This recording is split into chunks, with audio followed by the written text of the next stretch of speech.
શિક્ષક દિન વિશ્વમાં શિક્ષકોના માનમાં ઉજવવામાં આવતો દિવસ છે, જે 5 સપ્ટેમ્બરના રોજ વિશ્વ શિક્ષક દિન તરીકે મનાવવામાં આવે છે.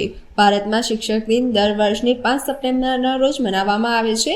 આ દિવસ ભારતના ભૂતપૂર્વ રાષ્ટ્રપતિ ડોક્ટર સર્વપલ્લી રાધાકૃષ્ણનનો જન્મદિવસ છે, જેને તેમની યાદમાં ભારતના શિક્ષક દિન તરીકે ઘોષિત કરવામાં આવ્યો છે. ડોક્ટર સર્વપલ્લી રાધાકૃષ્ણના રાષ્ટ્રપતિ બનતા પહેલા એમની કારકિર્દીમાં સૌપ્રથમ ચેન્નઈની મદ્રાસ પ્રેસિડેન્સી કોલેજમાં તત્વજ્ઞાન વિષયના શિક્ષક તરીકે નિમણૂક પામ્યા હતા. આજે ડોક્ટર સર્વપલ્લી રાધાકૃષ્ણની જન્મજયંતિ નિમિત્તે અમિતનગર સ્થિત તેઓની પ્રતિમાઓનું વડોદરા મહાનગરપાલિકાના ડેપ્યુટી મેયર ચિરાગભાઈ બારોટના વરદ હસ્તે પુષ્પાંજલિ અર્પણ કરવામાં આવી હતી. આ અવસરે પાલિકાના પદાધિકારીઓ, અધિકારીઓ, નગરસેવકો, નગરજનો, બાળકો ઉપસ્થિત રહ્યા હતા તથા પુષ્પાંજલિ અર્પણ કરી હતી.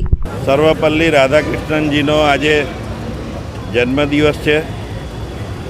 આજના દિવસે વડોદરા કોર્પોરેશન દ્વારા અહીંયા અમિતનગર સર્કલ ખાતે એમના સ્ટેચ્યુને પુષ્પાંજલિનો કાર્યક્રમ રાખવામાં આવ્યો છે. શ્રી સર્વપલ્લી રાધાકૃષ્ણનજીનો જન્મ 1888માં આજના દિવસે થયો હતો અને તેઓ શિક્ષક તરીકે એમની કારકિર્દીની શરૂઆત કરી હતી. એમને ભારત રત્ન એવોર્ડથી પણ નવાજવામાં આવ્યા હતા અને ભારતના રાષ્ટ્રપતિ તરીકે પણ એમણે સેવાઓ આપી હતી. એવા આપણા મહાન શ્રી સર્વપલ્લી રાધાકૃષ્ણનજીને આજના દિવસે હું પુષ્પાંજલિ અર્પિત કરું છું. આપણા માજી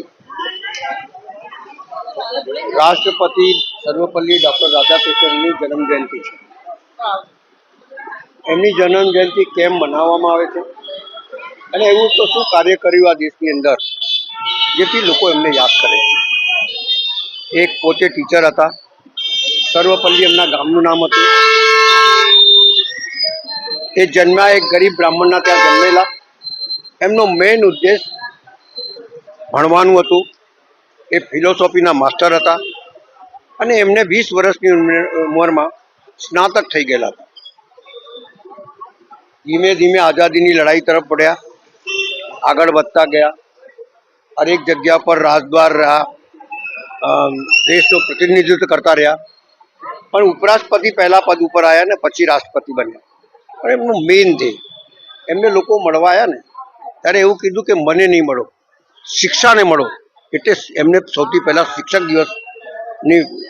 શિક્ષક દિવસ આ દેશમાં મનાવે એ વાત કરી. એની સાથે સાથે એમને કીધું કે ગરીબ બાળકો, કારણ કે એમને ગરીબી જોયેલી હતી, ગરીબ બાળકોને તમારે સ્કોલરશીપ મળે અને સ્કોલરશીપમાંથી એ વધારે ભણી શકે એ પ્રમાણેની વ્યવસ્થા કરવી. એ જ્યારે અમેરિકા ગયા ત્યારે આ પહેલો રાષ્ટ્રપતિ હશે જેમને હેલિકોપ્ટરથી સીધા વ્હાઇટ હાઉસમાં લઈ ગયેલા.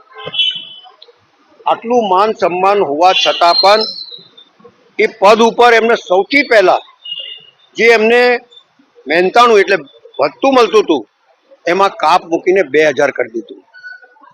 આજે તો લોકો વધારે લેવાની ઈચ્છા રાખે છે, પણ એવા લોકો હતા જે એમના મળતું ભથ્થું પણ ઓછું કરી દીધેલું હતું અને ખાસ ધ્યાન શિક્ષા તરફ આપ્યું. અને જે એ શિક્ષા જ છે જેના લીધે દેશ ખૂબ આગળ વધ્યું છે.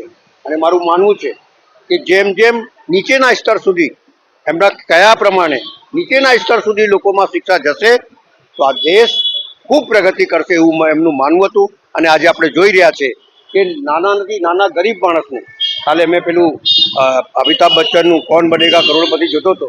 એક ગરીબ આદિવાસીનો છોકરો સાહેબ એ જવાબ આપતો હતો 50 લાખ સુધી પહોંચી ગયો. એટલે ભણતર જ છે જે માણસને આગળ વધારી શકે છે. એમનો મેન ધ્યેય હતો અને એ મેન ધ્યેયના લીધે આ દેશ પ્રગતિ કરી રહ્યો છે. કે આજના દિવસે એમને યાદ કરતા એટલું જ કહીશ કે એમના બતાવેલા રાસ્તા કે ભાઈ ભણતર સૌથી પહેલાં આવવું જોઈએ, એ રાસ્તા ઉપર આપણે ચાલીએ અને દેશને મજબૂત બનાવીએ.